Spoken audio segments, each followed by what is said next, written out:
I felt his fingers tighten around mine before the heart monitor even changed its rhythm. Before anyone else in that silent room realized something impossible had just happened. And in that moment, I understood one thing with terrifying clarity. I should have let go, but I didn't. I had been working 16 hours straight, my third double shift this week. My scrubs clinging to my skin and my coffee long gone cold somewhere around 2 a.m. when they assigned me to him, the patient no one else wanted. The one behind the reinforced glass doors at the end of the private wing where security didn't look like hospital staff and nobody asked questions out loud. His chart said unknown trauma, medically induced coma, stable but unresponsive. But charts didn't explain the two men in tailored black suits standing outside his room like statues, or the way the head nurse lowered her voice when she said, "Just do your job and don't get involved." I remember pushing the door open with my shoulder, the soft hiss of the seal breaking, and seeing him for the first time, 6 foot something, even lying down, dark hair falling across his forehead, features too sharp, too composed for someone supposed to be lost somewhere between consciousness and nothing. Like he was just waiting. Machines surrounded him, steady beeps, controlled breathing, everything precise, everything expensive, and yet the room felt colder than any ICU I'd ever worked in. I told myself he was just another patient, just another body to monitor, another chart to update. But something about him made my hands slow as I adjusted his fore, like I was being watched even though his eyes were closed. "You're stable," I whispered, more out of habit than intention, my voice barely cutting through the quiet. "So whoever you are, you're not going anywhere tonight." And I almost laughed at myself for talking to someone who couldn't hear me. Except the monitor flickered, just a slight variation, so small it could have been nothing, but it made me pause. I checked the readings again. Everything normal, everything by the book, but when I reached to reposition his hand, I felt it. Warm, steady, not lifeless like the others I'd cared for in this state. And I told myself that was normal too, that I was just tired, that 16-hour shifts blurred lines between instinct and imagination. The hours passed slowly, like they always do in that kind of silence, broken only by the hum of machines and the occasional footsteps outside the door. And somewhere around 3:40 a.m., when the rest of the hospital felt like it had stopped breathing, I found myself talking again, telling him about my shift, about the patient in room 214 who wouldn't stop asking for orange juice, about how I hadn't seen my apartment in daylight in days, like he was someone who could understand, someone who might answer if I just kept going. "You picked a bad time to check out," I said softly, adjusting the blanket over him, "because I'm not exactly the best company right now. And I don't know why I stayed longer than I needed to, why I didn't hand off the monitoring like I was supposed to, why I kept finding excuses to come back to that room. But every time I did, something felt different, like the air shifted when I stepped inside. I didn't notice the cameras in the corners at first, or the way one of the men outside always straightened when I entered, or how my name started appearing on notes I didn't remember writing. Like someone was paying attention to every second I spent there, but I noticed him. The subtle changes, the almost imperceptible tension in his jaw, the faint twitch of his fingers when I spoke, like somewhere deep inside, he was listening. By the time dawn started bleeding faint light through the narrow window, I was exhausted enough to question my own judgment, to tell myself I was imagining things just to stay awake. And that's when it happened, when I reached for his hand one last time before ending my shift. Just a routine check, just a human reflex, and his fingers moved. Not a reflex, not random, but deliberate, closing around mine with quiet certainty. My breath caught, my heart stuttered, and I froze, every instinct screaming that this wasn't supposed to happen like this, not without warning, not without alarms, not without someone else in the room. But there was only me and him, and that steady, unchanging silence. And then his eyes opened, slow, focused, not confused, not weak, but aware, completely aware, and they locked onto mine like he had been waiting for this exact moment. I should have called for help, should have pulled my hand away, should have followed every protocol I'd been trained to follow. But I didn't move, because the way he looked at me wasn't like a patient waking up. It was like a man taking control of a situation he had never truly lost, and his grip tightened just slightly. As his voice, low and rough but steady, broke the silence. "You stayed," he said, like it wasn't a question, like it was a fact that mattered more than anything else in that room. and something in the way he said it made my pulse spike, made the exhaustion disappear, made the world outside that door feel very far away. So now, he added quietly, his eyes never leaving mine, you don't get to leave. I did not pull my hand away, even though every protocol I had ever learned was screaming at me to step back, to call for a doctor, to press the emergency button on the wall, because the way he was looking at me made it feel like any sudden movement would break something fragile and dangerous at the same time. His grip was not strong, not forceful, but it was intentional, and that made it worse. Because patients who had just come out of a coma did not move with intention, they blinked, they struggled, they searched for reality. But he did none of that. He simply held on and watched me like he had already calculated every possible outcome. You should not be awake yet, I managed to say, my voice quieter than I intended, my throat dry from hours of silence, and I could hear my own heartbeat in my ears, loud and uneven. I need to call someone. But my feet did not move, and neither did his gaze. His thumb shifted slightly against my skin, a small movement, almost absent-minded, but it sent a strange tension up my arm, like my body was reacting before my mind could catch up. No, he said, not loud, not urgent, just certain, and something about that single word made me hesitate, because it did not sound like a request, it sounded like a decision that had already been made. I swallowed, forcing myself to breathe, to think like a nurse instead of whatever I was becoming in that moment, standing too close to a man who should not have this kind of presence lying in a hospital bed. You do not understand, I said, trying to keep my tone steady, professional. You have been unconscious for days, your body needs evaluation. You could have complications. But even as I spoke, I knew I was explaining things to someone who was not listening in. The way patients usually did. Because his eyes did not soften, did not show confusion or fear. They sharpened, focusing on me like I was the only variable that mattered. How long? He asked, his voice still low, still controlled, and I hesitated for half a second before answering. Because something about him made me choose my words more carefully than usual. For days, I said. You have been in a medically induced coma for 4 days. And for the first time, something shifted in his expression. Not surprise, not relief, just a subtle calculation, like he was adjusting a timeline in his head. He released my hand then, slowly, not because I pulled away, but because he decided to let go, and I felt the absence immediately, like the room had changed temperature without warning. I stepped back, finally, forcing myself into motion, pressing the call button with fingers that did not feel entirely steady, and the soft alert tone broke the silence, reminding me where I was, what this was supposed to be. You should not have stayed, he said behind me, and I turned before I could stop myself, because the words carried something I could not ignore, not anger, not accusation, something closer to inevitability. It is my job, I replied automatically, but it sounded weaker than it should have, like the explanation was not enough even to my own ears. His gaze did not leave me, and there was something almost unreadable in it now, something deeper than before. No, he said. Again, quieter this time. Not like that. And I did not understand what he meant, not fully, but the way he said it made it feel like he did. The door opened then, fast, controlled, and 2 doctors entered with a nurse behind them, their movements efficient, their voices already asking questions, checking monitors, verifying readings, the normal rhythm of a patient waking from unconsciousness. But it did not feel normal. Not with him sitting there slightly elevated against the pillows, watching everything without reacting, without urgency, like he was observing a routine he had no intention of following. Sir, can you hear me?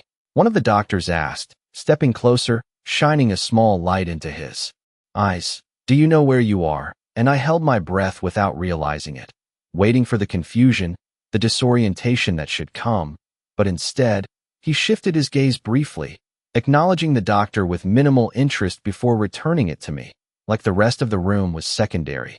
I know exactly where I am, he said calmly, and the certainty in his voice made the doctor pause for just a fraction of a second. Enough for me to notice, enough for me to realize that this was not unfolding the way it was supposed to. The questions continued, basic checks, reflexes, responses, all of it routine, but he answered only what he chose to answer, ignoring the rest, and every time I tried to step back further, to move toward the door, to put distance between myself and whatever this was becoming, I felt his attention follow me, steady and unbroken. When the doctor finally stepped away to review the monitors, speaking in low tones to the nurse, I turned toward the exit, telling myself I needed to leave, that my shift was over, that this was no longer my responsibility. But before I could take more than a single step, his voice reached me again, quiet but absolute. "Emily," he said, and my entire body went still because I had not told him my name. Not once, not in those long hours, not in the quiet conversations I thought only I could hear. And when I turned back slowly, my pulse already rising, he was watching me with that same measured intensity, like he had known me long before this moment. "We are not done." I should have walked out the moment he said my name, should have dismissed it as a coincidence or a lucky guess, but nothing about him felt like coincidence, and the way he said it, calm and certain, made my chest tighten in a way I could not explain. "How do you know my name?" I asked before I could stop myself, my voice lower now, cautious, like I was stepping into something I did not fully understand, and for a brief second the room felt smaller, like the walls had moved closer without anyone noticing. He did not answer right away, his gaze steady on mine as if deciding how much to say, how much I deserved to know, and that hesitation told me more than any explanation could, because it meant he had already known long before I asked the question. "You talk," he said finally, his tone almost thoughtful, like he was recalling something. "More than you realize," and my breath caught because that was true. I had talked to him during those long nights, filling the silence with pieces of my life I never meant to share, thinking he could not hear me, thinking it did not matter. And now every word felt like something I could not take back. "You were unconscious," I said quickly, shaking my head slightly, trying to ground myself in logic, in training, in something that made sense. "You could not hear me." But even as I said it, I remembered the subtle changes, the slight reactions, the moments I had dismissed as coincidence, and doubt crept in whether I wanted it to or not. His lips moved just enough to form something that was not quite a smile, not warm, not reassuring, just knowing. "You would be surprised," he replied, and there was something in his voice that made me stop arguing, not because I believed him completely, but because I was no longer sure I was right. Behind me, the doctors continued their assessments, voices low, controlled, discussing vitals, recovery timelines, all the things that should have been the focus of this moment. But I could not pull my attention away from him, from the way he seemed untouched by the confusion that should have followed waking up, from the way he watched everything like it was already under control. "We need to run additional tests," one of the doctors said, stepping closer to the bed again, his tone professional but edged with something I could not quite place, maybe caution, maybe uncertainty. "Your body has been through significant stress, and we want to make sure there are no complications." And for a moment I thought he would refuse, that he would push back against the authority the way he had already resisted everything else. But instead he shifted his gaze just enough to acknowledge the doctor. "Do what you need to do," he said, almost dismissively, like the decision did not matter to him. And the doctor nodded, relieved in a way that felt out of place. I took that moment as my chance, turning toward the door again, telling myself this was over, that whatever connection had formed between us was temporary, a byproduct of circumstance, something that would fade the moment I stepped outside that room. But I had barely reached the threshold when I felt it again, that awareness, that unspoken pull that made me stop before I could open the door. "Emily," he said once more, quieter this time, but no less certain, and I closed my eyes for half a second, steadying myself before turning back, because ignoring him did not feel like an option anymore. "Your shift is over," he continued, his voice even, controlled, like he was stating a fact instead of asking a question, and I frowned slightly, confusion mixing with the tension already building in my chest. "Yes," I answered cautiously. "It is," and I expected him to let it go, to say nothing more, to allow me to leave like any other patient would, but he did not. "Then you will come back," he said, and the simplicity of it made me blink, thrown off by how easily he said something that was not his to decide. "That is not how this works," I replied, firmer now, holding onto the structure of my job like it was the only stable thing left in the room. Assignments change, schedules rotate. I go where I am needed. And for the first time, something sharper flickered in his eyes. Not anger, not frustration, just a quiet refusal to accept that answer. No, he said again, that same calm certainty, settling over every word. You will come back to this room. And I felt my pulse pick up despite myself, because there was no hesitation in his voice, no doubt, just a statement that felt less like a request, and more like a future he had already decided. I opened my mouth to argue, to correct him, to remind him that he did not control my schedule, my job, my life. But before I could speak, the door behind me opened, and one of the men in black suits stepped inside, his presence filling the room in a way that made the doctors pause mid-sentence.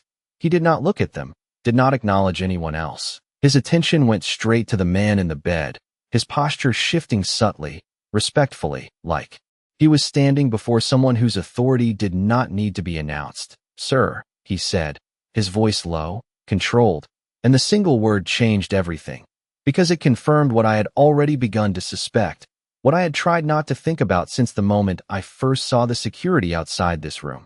I looked back at him, really looked this time, at the calm in his expression, at the control in his gaze, at the way everyone else in the room adjusted without even realizing it. And something cold settled in my chest as the realization finally took shape, solid and unavoidable. This was not just a patient waking up, and I was not just a nurse finishing her shift, and whatever line I thought existed between my world and his had already been crossed the moment I chose to stay. I did not realize I had stopped breathing until the man in the suit spoke again, his voice low and controlled. "The car is ready when you are." And the words were directed at him, not at me, not at the doctors, not at anyone else in the room. And the response was immediate, not spoken, but understood, because the entire atmosphere shifted in a way that made it clear who held the authority here. "Not yet," he said, his tone calm but final, and the man nodded without question, stepping back just enough to wait, like time itself adjusted to his decision. I stood there, still near the door, my hand hovering inches from the handle, trying to process how quickly everything had changed, how a patient who should have been monitored, evaluated, and stabilized was instead being deferred to, obeyed, like the hospital was just another space he happened to occupy rather than a place with its own rules. "Sir," with respect, one of the doctors began carefully, his voice measured, cautious. "It is not advisable for you to leave so soon. Your condition requires observation." And I felt a flicker of relief at the attempt to re-establish control, to bring things back into something familiar, something structured, but it did not last long. "Then observe," he replied, his gaze never leaving me, and the doctor hesitated, clearly not expecting that answer, because it did not fit into any standard protocol. It did not create a clear path forward. It only reinforced the fact that he was not operating within the same system as the rest of us. I should have left then, should have taken advantage of the distraction, slipped out of the room, and let someone else take over, but my feet stayed rooted to the floor, caught between instinct and something else I could not name, something that made walking away feel like a mistake I would not be able to undo. "Emily," he said again, softer this time. And I turned despite myself, because ignoring him felt impossible now, like trying to pretend I had not already been pulled into something bigger than I understood. "You are assigned here," he continued, and I frowned immediately, shaking my head before he could finish, because that was not how this worked, not how any of this worked. "No, I am not," I said firmly, clinging to the certainty of my job, my schedule, the structure that had always defined my days. Assignments come from administration, not from patience. And for a moment, silence stretched between us, not empty, but heavy, like something was about to shift again. He studied me, not dismissing my words, not arguing, just observing, and then he nodded slightly, like he had accepted the information without agreeing with it.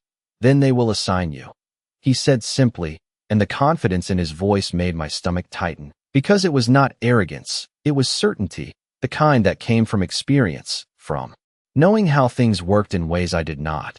"That is not your decision to make," I replied, but it sounded weaker this time, less certain, because a small part of me had already started to wonder if he was right.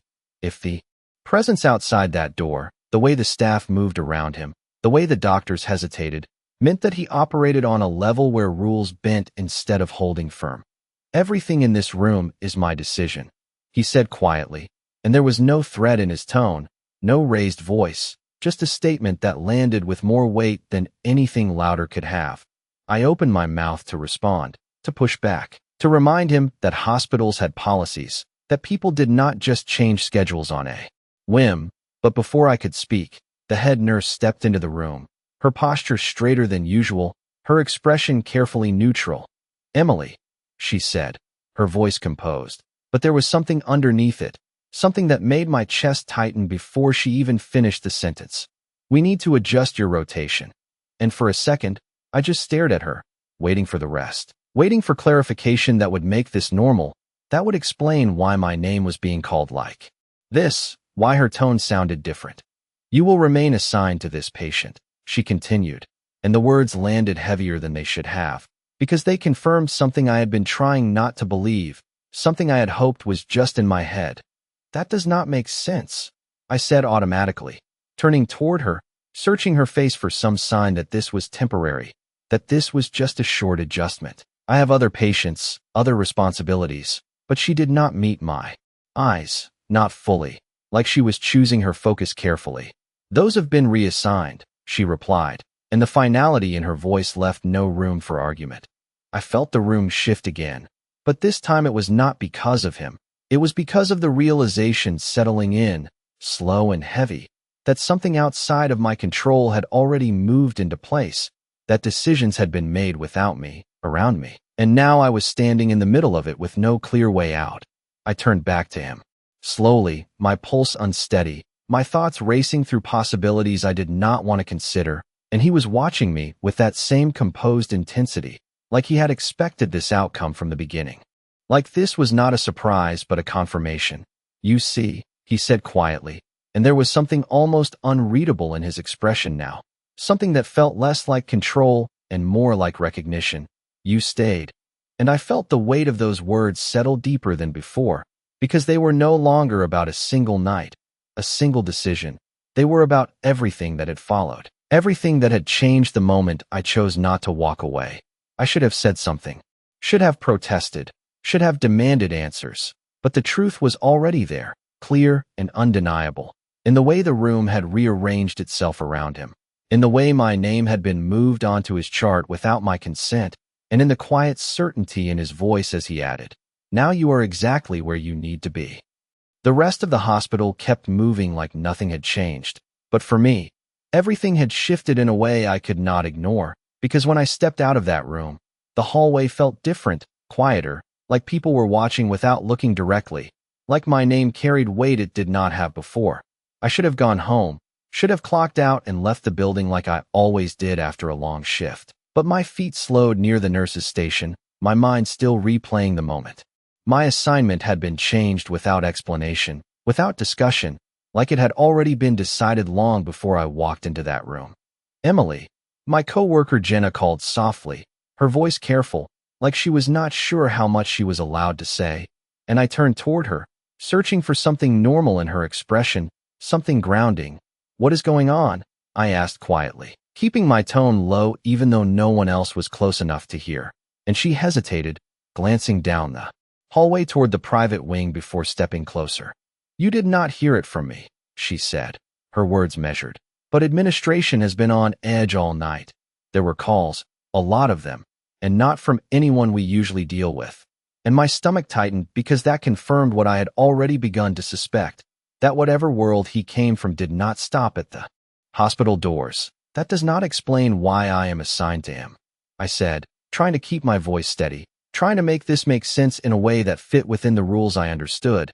But she just shook her head slightly, her expression uncertain. "It is not about the assignment," she replied softly.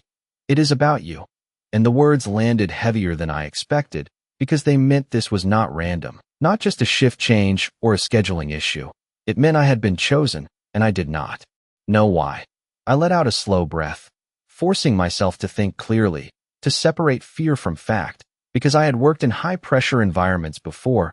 I had dealt with difficult patients, complicated cases, but this felt different, like I was standing at the edge of something I did not fully understand, something that did not follow the same rules. He woke up, I said quietly, more to myself than to her, and she nodded, her eyes widening slightly.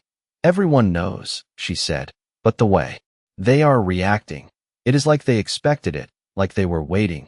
And that made my pulse spike again, because it meant this had never been just a medical situation. It had always been something else layered underneath.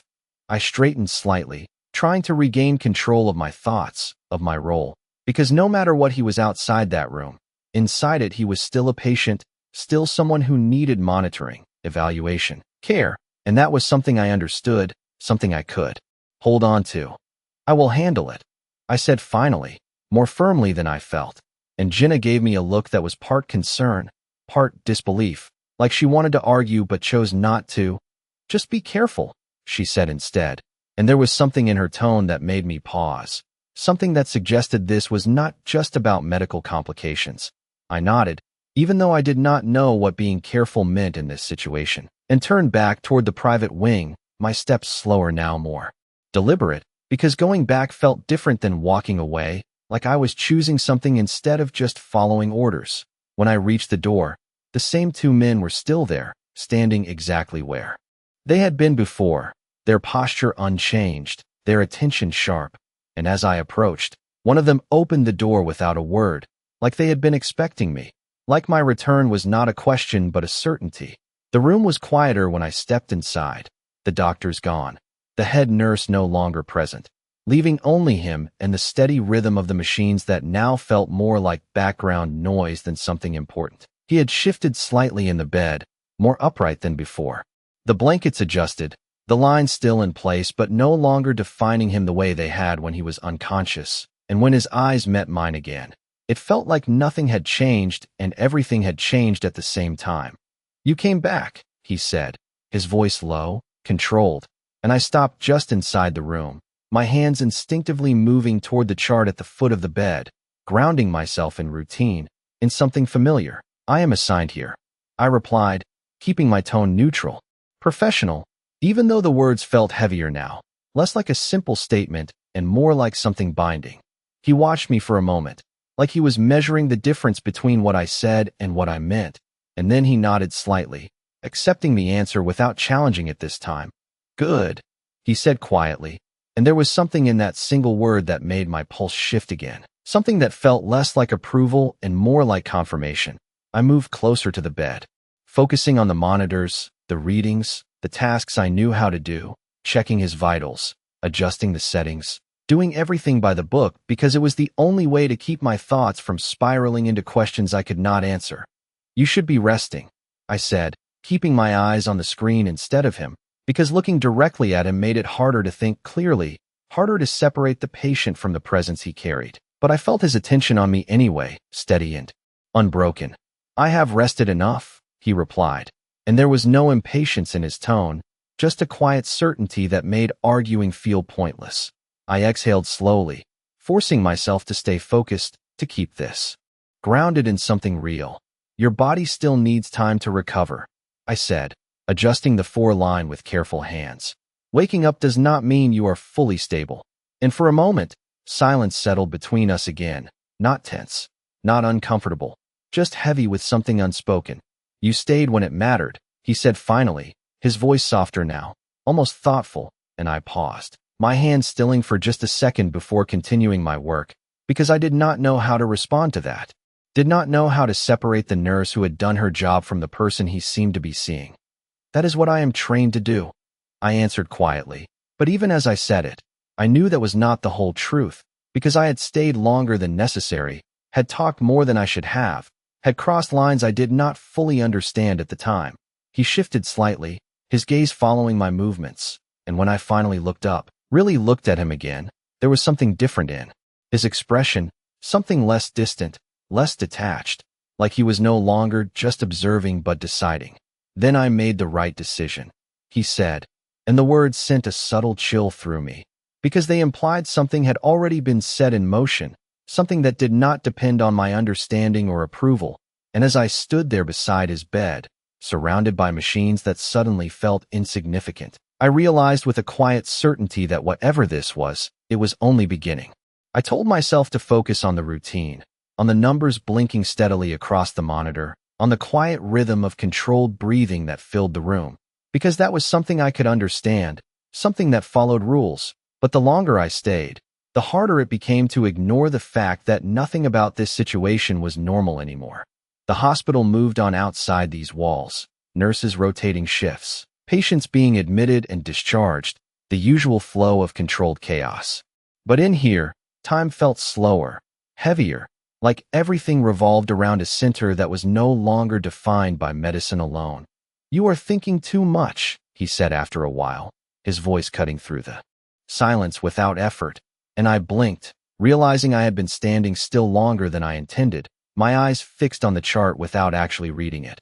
"I am doing my job," I replied automatically, adjusting the monitor settings even though they did not need adjusting, just to give my hands something to do, something to keep me grounded.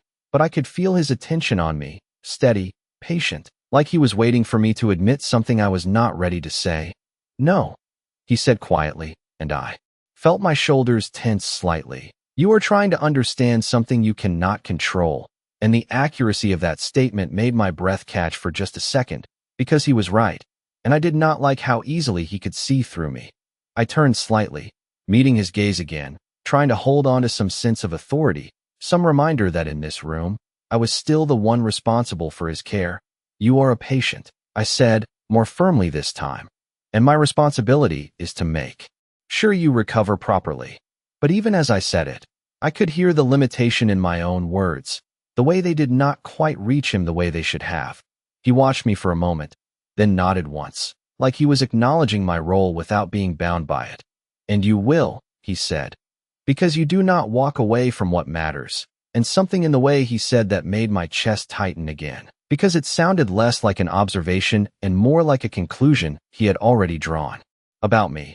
I looked down briefly, focusing on the 4 line, checking the flow, making sure everything was exactly as it should be, because it was easier than trying to process what he was implying, easier than asking questions I was not sure I wanted answered. "You should not be this alert," I said after a moment, shifting back to something clinical, something measurable. "Most patients need more time to regain full awareness after being in a coma." And I glanced at him again, studying the steadiness in his expression, the clarity in his eyes. "But you are not showing typical signs of disorientation." And for a second, something flickered in his gaze, something almost amused, though it did not reach his expression fully. "I do not have time to be disoriented," he replied, and the simplicity of that answer made me pause, because it suggested something waiting outside this room, something that required his attention immediately, something that made recovery secondary. "You still need to follow medical advice," I said, trying to hold on to the structure again, the boundary between his world and mine. But he only studied me in silence, like he was weighing whether that boundary mattered at all. There was a quiet knock at the door, soft but deliberate, and one of the men stepped inside, his posture controlled, his presence filling the space without needing to speak loudly. "Sir, everything is prepared," he said, his voice low, respectful, and I felt my stomach tighten again, because I already knew what that meant, even before the words were fully processed. I turned toward him quickly, stepping closer to the bed without thinking. "You cannot leave," I said, the words coming out sharper than I intended, more urgent, because this was something I understood, something I could not ignore.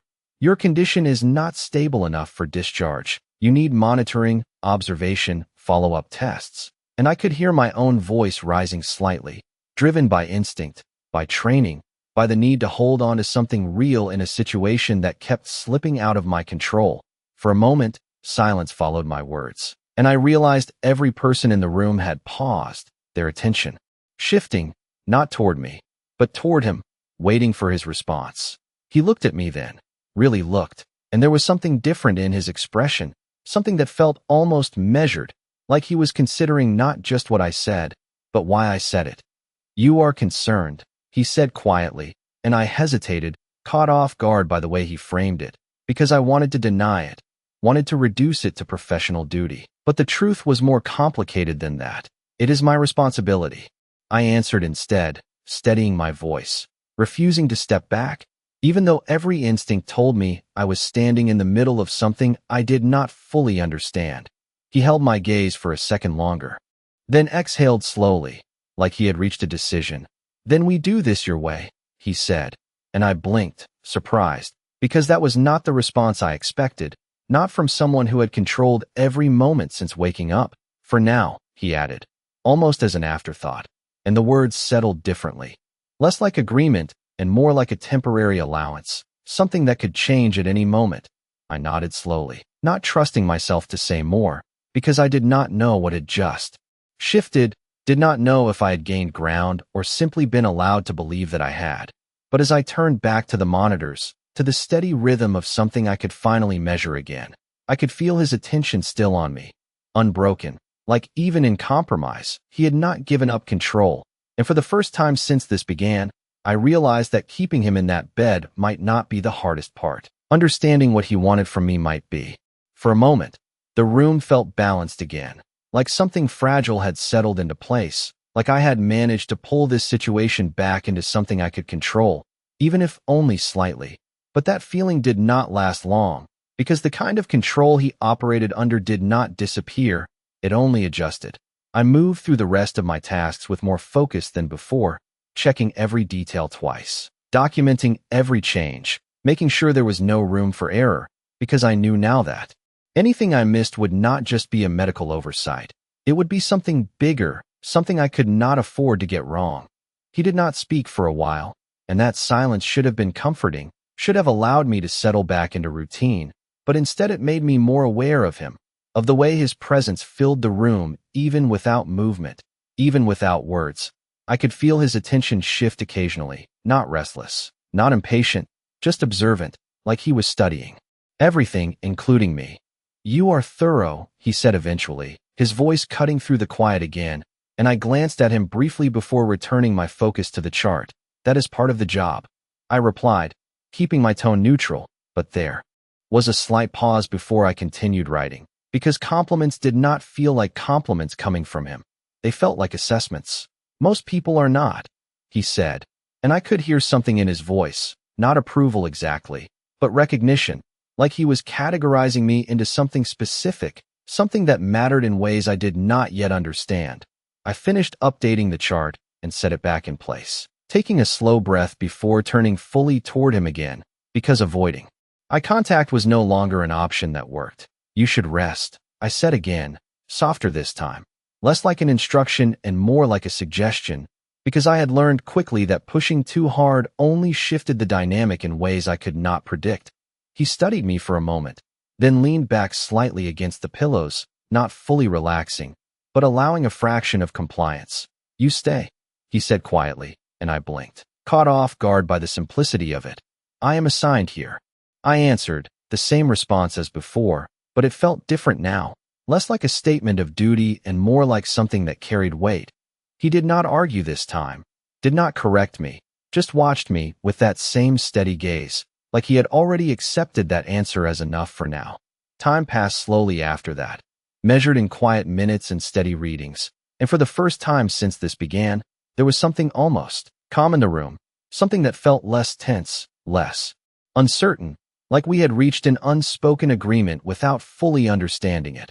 I moved to the small counter near the wall, organizing supplies, preparing for the next round of checks, when a subtle shift in the monitor caught my attention, a slight irregularity, nothing dramatic, nothing immediately alarming, but enough to make me pause. I stepped back toward the bed quickly, my focus narrowing, my training taking over as I checked the readings again, adjusting the sensor slightly, making sure it was not a simple misread, but the variation remained, small but consistent. Something changed, I murmured, more to myself than to him, already running through possibilities in my head, already preparing for what needed to be done next, and that was when I noticed it, the four-line, the flow slightly off, the timing not matching what it should have been. My hand moved immediately, checking the connection, tracing the line back to the source, and a cold realization began to settle in as I saw the subtle difference, the kind that could be missed if you were not paying close attention. "This is not right," I said quietly, my voice tightening despite my effort to stay calm, because this was no longer just about recovery. This was about something interfering with it.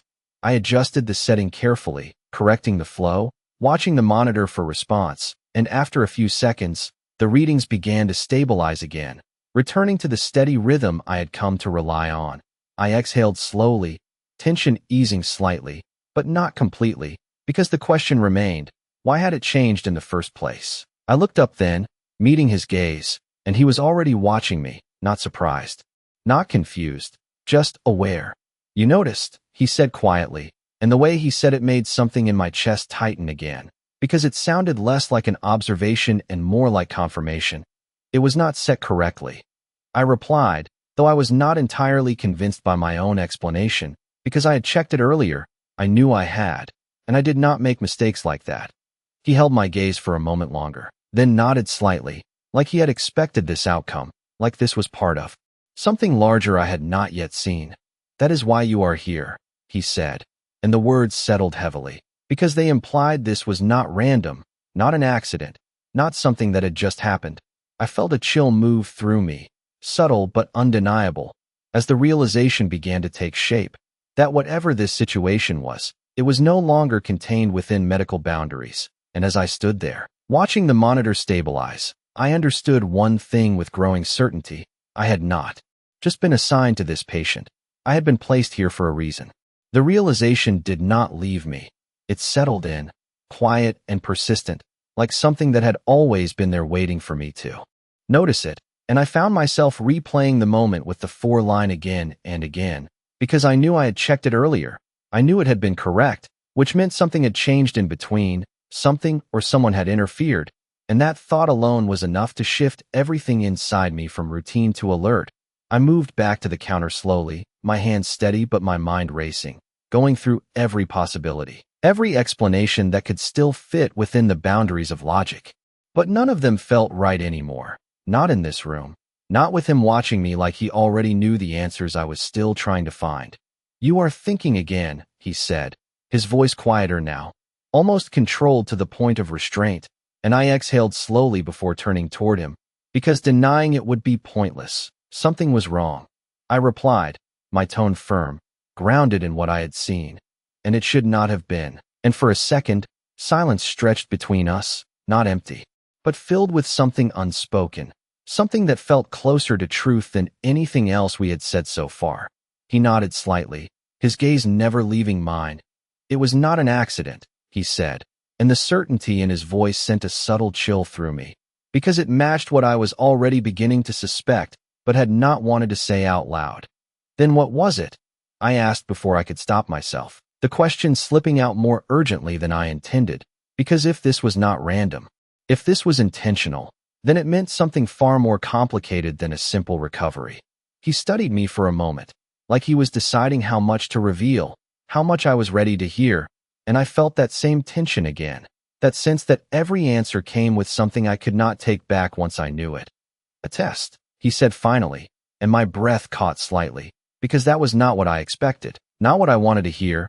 "To see if you would notice," he added, and the words landed heavily, because they shifted the situation completely, turning it from a potential mistake into something deliberate, something controlled. "That does not make sense," I said quickly, shaking my head. "Slightly, because tests like that did not happen in hospitals, not like this, not without protocol, without oversight. No one would risk a patient's condition just to test a nurse." But even as I said it, I knew I was speaking from a world that no longer applied here. "Not no one," he replied quietly, and that was when I understood, not fully, but enough to feel the weight of it, enough to realize that the rules I relied on did not hold the same power in his world. I stepped closer to the bed. Without realizing it, my focus narrowing, my instincts shifting from routine to something sharper, more aware, because if what he was saying was true, then this was not just about him anymore. It was about the environment around him, the people who had access, the ones who could move unnoticed. Who would do that? I asked, my voice lower now, more controlled, because this was no longer just a question. It was something I needed to understand to do my job properly, to keep him stable, to keep this situation from slipping further out of control. He did not answer immediately, and that silence told me enough, told me that whatever the truth was, it was not simple, not something that could be explained in a single sentence. Someone who does not belong here, he said finally, and the words lingered in the air because they implied something larger, something beyond a single mistake or a single person. I felt a subtle tension build in my chest, not fear exactly, but awareness, the kind that made every small detail stand out more clearly. The quiet hum of the machines, the faint sound of footsteps in the hallway, the controlled stillness of the room itself. Then this is not safe, I said, more to myself than to him, because that was the logical conclusion, the one that followed everything I had just learned. And for a moment, I expected him to dismiss it, to brush it aside the way he had done with everything else. But he did not. It was not meant to be, he said, and there was something different in his voice now, something less controlled, less detached, like he was acknowledging something real instead of managing it. I looked at him again, really looked, and for the first time since he woke up, I saw something beyond the calm, beyond the control, something that felt almost human, almost vulnerable, but it was gone before I could fully grasp it, replaced by that same composed intensity that had defined every moment since the beginning. Then we need to increase monitoring, I said, shifting back into action, because that was what I knew how to do. That was where I could still make a difference.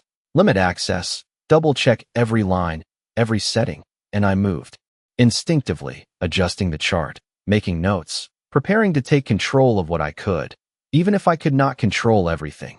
He watched me as I worked, silent, attentive, and when I finally paused, when I finally looked up again, there was something new in his expression, something that had not been there before, something that felt less like evaluation and more like recognition. "You do not panic," he said quietly, and I shook my head slightly, my focus still sharp, still grounded. "That does not help anyone," I replied, and for a second, something almost like approval flickered in his eyes, subtle but unmistakable. "Good," he said, and the word carried more weight than before, because it was no longer just about the situation, it was about me, about how I responded, how I adapted, how I fit into something I had never intended to be part of. I turned back to the monitors, to the steady rhythm that now felt like something I had to protect, something I had to maintain, against forces I did not fully understand. And as I stood there, fully aware that this room was no longer just a place of recovery, I realized that whatever test had just taken place, it had not only been about him, it had been about me, and I had just passed. By the time the next hour passed, I was no longer just monitoring him. I was watching everything, every detail, every movement in and out of that room.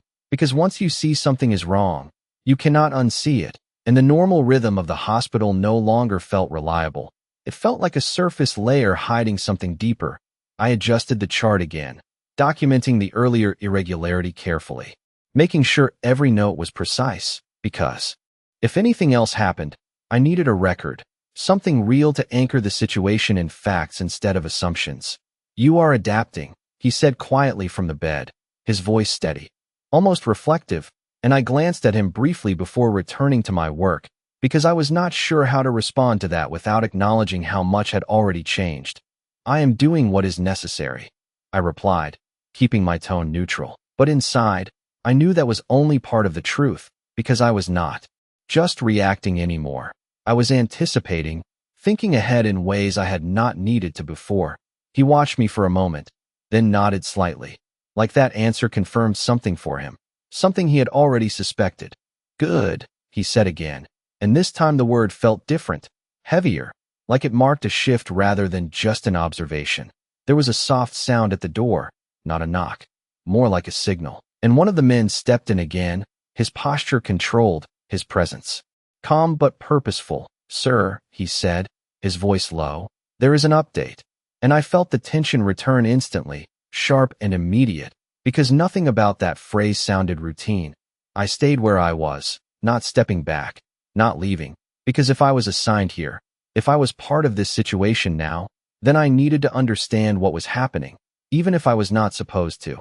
The man moved closer, speaking just quietly enough that it felt like I was not meant to hear, but close enough that I could not avoid it entirely.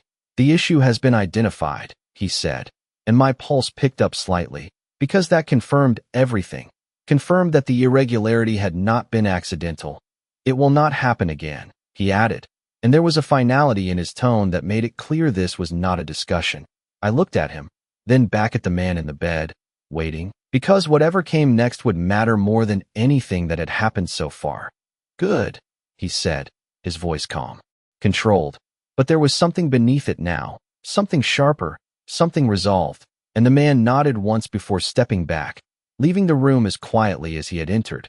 The silence that followed felt different, heavier, like something had been settled outside my understanding, something that would not be explained to me in full. I turned back to the monitors, checking them again, making sure everything remained stable, because that was what I could control, that was what I knew how to protect. But even that felt different now, like I was no longer just maintaining a patient's condition. I was maintaining something that had implications beyond this room. You see it now, he said quietly, and I paused, my hand resting lightly against the edge of the bed, because I did see it, not clearly, not completely, but enough to know that this was not a situation I could treat like any other. I see that this is not just a recovery, I replied, my voice steady despite the weight behind the words, and for a moment, there was something almost approving in his expression, something that felt like acknowledgement. No, he said, it never was, and the certainty in his tone removed any remaining doubt I had been holding on to. I took a slow breath, letting that settle, letting the reality of it take shape, because once you accept something like that, you cannot go back to seeing it the old way. Then what happens next? I asked, not because I expected a clear answer, but because I needed to understand my place in this, needed to know how far this would go. He watched me for a moment, his gaze steady, unreadable, and then he spoke, not loudly, not dramatically, just enough to make the words land exactly where they needed to. You stay, he said, and there was no question in it, no hesitation, just a continuation of everything that had already been set in motion. I felt my pulse shift again, not from fear, but from the weight of that statement, because it was no longer about a shift, or an assignment, or even a patient. It was about a decision that had already been made, one that I had been moving toward since the moment I chose not to walk away. I looked around the room, at the machines, the controlled environment, the illusion of normalcy that had defined it at the start, and it felt different now, smaller somehow, like it was just one part of something much larger. When I looked back at him, he was still watching me, that same steady focus, that same quiet certainty, and I understood then that whatever this was, whatever world he belonged to, I was already standing inside it. You stayed, he said one last time, softer now, but no less certain, and this time, I did not correct him, did not argue, because the truth was already there, clear and undeniable. I had stayed, and now there was no leaving.